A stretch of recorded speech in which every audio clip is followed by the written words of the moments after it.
સત્યની સાથે અને નમસ્તે ગુજરાત સાથે હું કિન્નરી। સમાચારોની શરૂઆત કરીએ તો દક્ષિણ ગુજરાતમાં વાંસદા પાસે ભૂકંપનો આંચકો અનુભવાયો છે। 3.4ની તીવ્રતાનો આંચકો નોંધાયો। સવારે 5:27 આંચકો નોંધાયો। ભૂકંપનું કેન્દ્રબિંદુ વાંસદાથી 22 કિલોમીટર દૂર હોવાનું સામે આવી રહ્યું છે। દક્ષિણ ગુજરાતમાં વાંસદા પાસે ભૂકંપનો આંચકો આવ્યો છે। 3.4ની તીવ્રતાનો આંચકો નોંધાયો। 5:27 આંચકો નોંધાયો છે। કેન્દ્ર વાંસદાથી 22 કિલોમીટર દૂર। ફરી એકવાર વાંસદામાં ધરતી ધણધણી ઉઠી છે। હિરેન રાવલ વધુ વિગતો જણાવી રહ્યા છે। હિરેન, વાંસદામાં ભૂકંપનો આંચકો।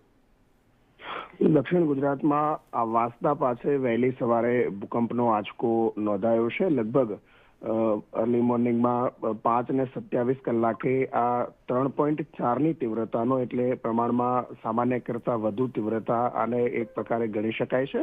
કેન્દ્રબિંદુ વાંસદાથી 22 કિલોમીટર દૂર છે, જ્યારે જમીનની અંદર માત્ર 3 કિલોમીટરની ડેપ્થમાં એનું કેન્દ્ર હોવાના કારણે સ્થાનિક કક્ષાએ સામાન્ય અનુભવ ભૂકંપના આંચકાનો થયો હોય તે પ્રકારની સ્થિતિ અત્યારે લાગી રહી છે। 3.4ની તીવ્રતાનો આંચકો 5:27 કલાકે વહેલી સવારે નોંધ્યો। જી ધન્યવાદ હિરેન આ માહિતી માટે।